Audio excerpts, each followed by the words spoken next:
Om Swastiastu. Salam harmoni. Baik, perkenalkan ini dari channel YouTube Bimbingan Anak Berkemampuan Khusus. Mata kuliah ini diampu oleh Profesor Dr. Ketut Darsano, MPD Konseling. Sebelumnya, perkenalkan nama saya Ika Skodano, NIM 1711031244 dari Program Studi Pendidikan Guru Sekolah Dasar, Fakultas Ilmu Pendidikan, Universitas Pendidikan Ganesha. Nah, jadi pada kesempatan hari ini saya akan mempresentasikan mengenai program pendidikan khusus untuk anak berkemampuan khusus. Nah, adapun 6 subbab yang akan saya bahas dalam presentasi ini. Yang pertama yaitu program pendidikan dan pengajaran anak berkebutuhan khusus. Yang kedua, faktor-faktor program pendidikan khusus untuk anak berkemampuan khusus. Yang ketiga, pelaksanaan pendidikan khusus untuk anak berkemampuan khusus. Yang keempat, kurikulum untuk pendidikan anak berkebutuhan khusus. Yang kelima, metode pengajaran yang tepat untuk anak berkemampuan khusus. Dan yang terakhir yaitu tentang tenaga kependidikan. Nah, mari kita saksikan presentasi ini yang diasuh oleh dosen Profesor Dr. Ketut Darsano, MPD Konseling. Baik, Om Swastiastu. Perkenalkan, nama saya Ika Skodano, NIM 1711031244 dari kelas 6D. Nah, jadi pada kesempatan hari ini saya akan mempresentasikan materi dari kelompok 2 yaitu mengenai program pendidikan khusus untuk anak berkemampuan khusus. Nah, dalam materi ini ada 6 subbab yang perlu dibahas, yaitu yang pertama, program pendidikan dan pengajaran anak berkebutuhan khusus. Yang kedua, faktor-faktor program pendidikan khusus untuk anak berkemampuan khusus. Yang ketiga, pelaksanaan pendidikan khusus untuk anak berkemampuan khusus. Yang keempat yaitu kurikulum untuk pendidikan anak berkebutuhan khusus. Yang kelima, metode pengajaran yang tepat untuk anak berkemampuan khusus. Dan yang terakhir yaitu tentang tenaga kependidikan. Program pendidikan khusus anak berkemampuan khusus. Dasar-dasar tujuan program pendidikan dan pengajaran anak berkemampuan khusus. Tujuan umumnya yaitu untuk membentuk manusia yang susila, cakap, dan warga negara yang demokratis, serta bertanggung jawab tentang kesejahteraan masyarakat dan tanah air. Tujuan khususnya yaitu untuk mengembangkan seluruh potensi yang dimiliki seseorang anak agar dapat mencapai prestasi seoptimal mungkin sesuai dengan apa yang diharapkan pendidik dan peserta didik serta berfaedah bagi masyarakat dan negara. Selanjutnya, faktor-faktor program pendidikan khusus untuk anak berkemampuan khusus. Faktor-faktor ini ada 8, yaitu yang pertama, dasar-dasar program pendidikan khusus. Yang kedua, alternatif sistem pendidikan khusus untuk anak berkemampuan khusus. Yang ketiga, kurikulum untuk anak superior. Yang keempat, peranan guru untuk anak berkemampuan khusus. Yang kelima, metode yang tepat untuk siswa berkemampuan khusus. Yang keenam, macam-macam kegiatan untuk memperkaya program sekolah. Yang ketujuh, fasilitas dan alat. Dan yang terakhir yaitu penyuluhan bagi orang tua anak berkemampuan khusus. Selanjutnya itu dasar-dasar program pendidikan khusus. Nah, secara garis besar dapat dimengerti bahwa program pendidikan khusus harus merupakan program yang luas, penuh variasi dan tantangan. Alternatif sistem pendidikan khusus untuk anak berkemampuan khusus. Yang pertama itu ada pengayaan atau enrichment, artinya penyediaan kesempatan dan fasilitas belajar tambahan yang bersifat vertikal atau insentif pendalaman, dan horizontal atau ekstensif atau memperluas. Selanjutnya itu percepatan atau acceleration, artinya memperbolehkan naik kelas secara meloncat atau menyelesaikan program reguler dan dalam jangka waktu yang lebih singkat. Yang selanjutnya itu pengelompokan atau segregation, artinya diberikan kesempatan untuk secara khusus memperoleh pengalaman belajar yang sesuai dengan potensinya. Selanjutnya, kurikulum untuk anak berkemampuan khusus. Yang pertama itu kurikulum pada pendidikan khusus tidak terlepas dari kurikulum dasar yang diberikan untuk anak normal lainnya. Yang kedua, isi dan pelaksanaan kurikulum harus dapat menunjang sistem pendidikan khusus. Dan yang ketiga, kurikulum harus mengandung pembinaan kreativitas yang menanamkan sikap menanamkan sikap hidup penuh pengabdian. Yang selanjutnya, peranan guru dalam menangani anak berkemampuan khusus. Harus bersifat pribadi yang fleksibel. Yang kedua, bersikap toleran, memberikan inspirasi, bimbingan, dan kesempatan. Yang ketiga, bersikap mengabdi atau dedikasi. Dan keempat, dapat memberikan modal pada minat dan bakat anak. Untuk metode pengajarannya itu merangsang kegiatan atau rangsangan kegiatan yang selanjutnya itu kegairahan belajar secara aktif. Artinya, anak-anak menemukan pengalaman langsung bekerja sendiri, mengadakan percobaan penelitian, bekerja secara bebas, secara mandiri maupun kelompok, dan lain-lainnya. Selanjutnya, macam-macam program untuk memperkaya program sekolah. Yang pertama, memberikan kesempatan eksplorasi topik-topik yang diajarkan di kelas. Yang kedua, karya wisata ke objek yang ada kaitannya dengan mata pelajaran. Yang ketiga, keterampilan menggunakan perpustakaan atau library skill. Yang keempat, mengarang, menulis kreatif. Yang kelima, pelajaran bahasa asing. Yang keenam, menyusun laporan secara tertulis ilmiah. Yang ketujuh, praktik diskusi seminar. Yang kedelapan, bekerja bebas atau independent study, dan lain-lain kegiatan yang perlu diprogramkan. Fasilitas dan alat. Nah, fasilitas dan alat yang perlu disiapkan itu kepustakaan, laboratorium, bengkel kerja, auditorium, alat-alat audio visual. Nah, dalam hal ini kegiatan diskusi, seminar dramatis, penelitian dengan disertai pembimbing dan narasumber serta guru profesional akan dapat memperkaya pendidikan belajar anak berkemampuan khusus. Selanjutnya, tingkatan-tingkatan dari program pendidikan. Yang pertama itu golongan superior yang memiliki IQ antara 110 sampai 125. Golongan gifted dengan IQ 125 sampai 150. Untuk golongan jenius dengan IQ 150 hingga 200. Selanjutnya, penyuluhan bagi orang tua. Yang pertama, menyadari karakteristik anak berkemampuan khusus. Yang kedua, mengerti apa yang dibutuhkan sehingga pelayanan orang tua akan dapat membawa pengaruh positif bagi anak. Untuk pelaksanaan pendidikan khusus untuk anak berkemampuan khusus, yang pertama ada acceleration atau mempercepat. Yang pertama, masuk sekolah walaupun sebelum waktunya. Yang kedua, naik kelas sebelum waktunya. Yang ketiga, merangkap kelas. Yang keempat, dengan meloncat kelas. Yang kelima, mengikuti berbagai tingkatan sesuai dengan kecakapannya. Yang keenam, menghilangkan bagian yang dianggap kurang penting. Yang ketujuh, menggunakan sistem maju yang secara berkelanjutan.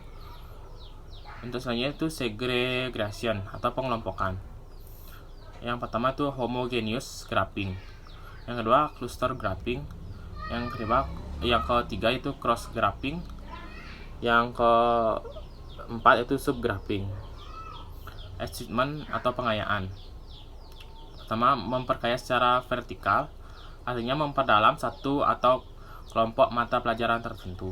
Yang kedua, memperkaya secara horizontal, artinya memperluas pengetahuan dengan tambahan yang berhubungan dengan pengayaan pelajaran yang sedang dipelajari. Selanjutnya, combination atau campuran. Yang pertama, gabungan antara acceleration dan enrichment. Yang kedua, gabungan antara segregation dengan acceleration. Yang ketiga, gabungan antara enrichment dengan segregation. Dan masih banyak lainnya. Untuk selanjutnya, keuntungan dan kerugian dari masing-masing sistem. Untuk pertama, acceleration. Keuntungannya yaitu yang pertama, kecakapan anak menjadi terpupuk. Yang kedua, hubungan anak dengan masyarakat tidak putus sama sekali.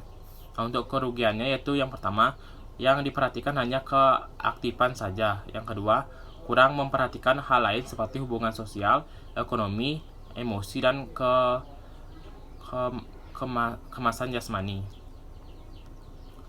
Yang kedua yaitu yang selanjutnya itu segregation.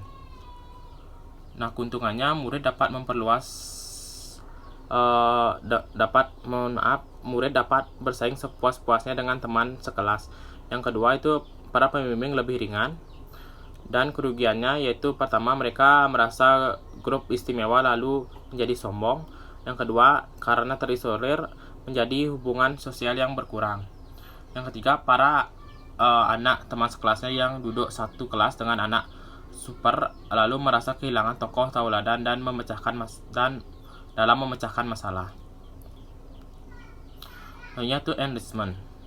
Untuk keuntungannya itu yang pertama dapat membantu perkembangan potensi anak dengan lancar. Yang kedua, anak betul-betul menguasai mata pelajaran yang diberikan. Yang ketiga, anak mempunyai pengetahuan yang luas dan mendalam. Untuk kerugiannya, sukar untuk memperkaya kurikulum yang tepat. Yang kedua, harus ada kerjasama yang baik antara guru di kelas bawah atau kelas atasnya. Selanjutnya, kurikulum untuk pendidikan anak berkemampuan khusus. Yang aspek-aspek yang perlu dikembangkan yaitu yang pertama, usaha pengembangan semua kemampuan-kemampuan yang ada dalam diri anak. Yang kedua, mengembangkan adanya bakat-bakat kepemimpinan, jiwa kreatif, dan rasa tanggung jawab. Selanjutnya itu pendidikan penguasaan perkembangan emosi. Dan yang terakhir, pendidikan usaha pengembangan bakat yang ada. Program-program yang perlu diperhatikan yaitu diusahakan pemisahan-pemisahan sehingga diharapkan secara sehomogen. Selanjutnya diperlukan adanya pendidikan khusus untuk menampung kelompok anak berkemampuan khusus. Selanjutnya menyediakan berbagai bidang kesempatan mempelajari dan mengadakan penelitian. Selanjutnya usaha evaluasi hasil yang telah dapat dikerjakan oleh para anak di luar sekolah. Dan diusahakan mata pelajaran seintensif mungkin. Untuk perencanaan kurikulumnya yaitu pertama memperkaya kurikulum dengan menambah mata pelajaran, memberikan kesempatan memperkembangkan sosial, emosi, dan kebudayaan. Selanjutnya dengan mengadakan sekolah khusus, kelas khusus, dan fasilitas-fasilitas khusus. Untuk SLTA atau SMA lebih diperluas dan diperdalam. Di perguruan tinggi, pendidikan lebih bersifat individual. Memberikan kesempatan seluas-luasnya untuk memperoleh pengalaman lebih banyak untuk mengembangkan bakatnya.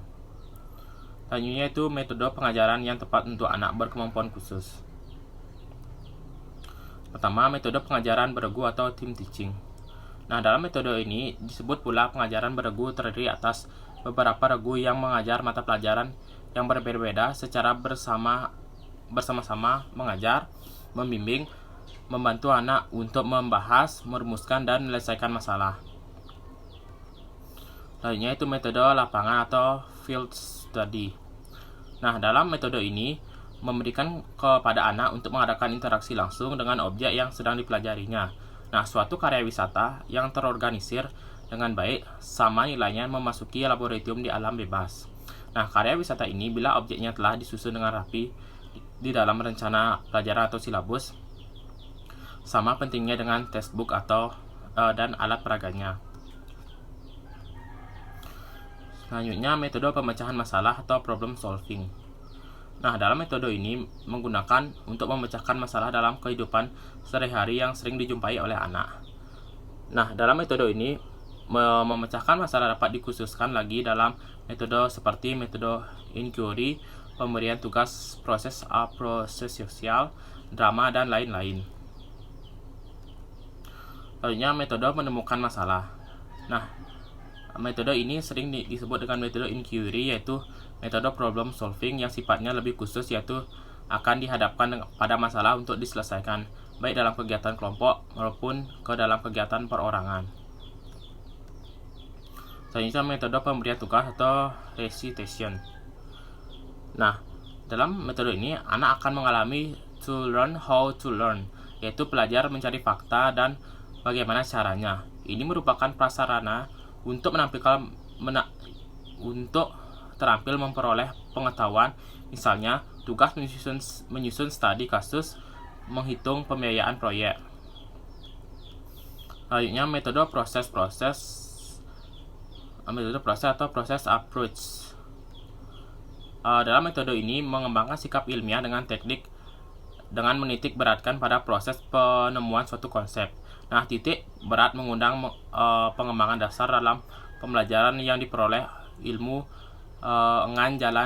dengan jalan diperoleh meningkatkan suatu proses. Nah, diusahakan anak memperoleh pengalaman dengan tangan pertama. Nah, dalam suatu proses eksplorasi. Nah, anak akan sedang berpikir tentang konsep-konsep yang setiap saat dapat mengerjakan suatu loncatan untuk memecahkan masalah baru dan mendapatkan konsep baru. Yang kedua itu yang selanjutnya itu metode memainkan peran masyarakat atau sosiodrama. Nah, dalam metode ini sangat efektif untuk menanamkan pengertian pemahaman tentang kehidupan sosial yang asing bagi anak-anak. Nah, dengan peran spontan ini seakan-akan anak benar-benar menghayati dunia yang baru dikentalkan sebagai lawan. Nah, dalam hal ini salah satu interpretasi dari peras sekaligus dikoreksi.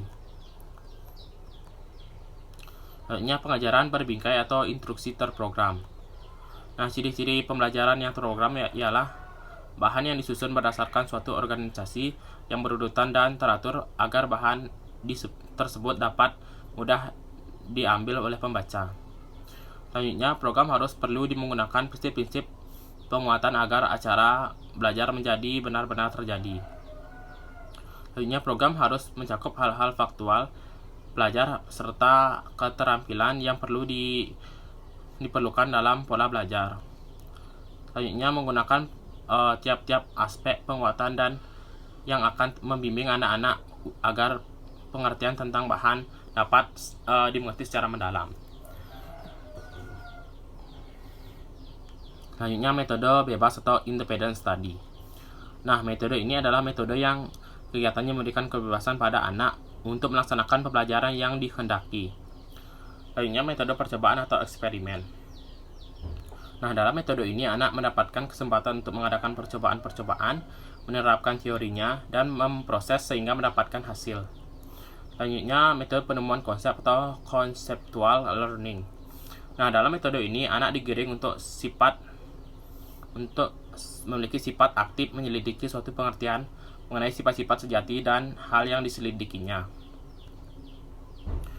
Dan yang terakhir yaitu tentang tenaga pendidikan. Nah, dalam tenaga pendidikan ini materi yang terakhir dari bab 2 yaitu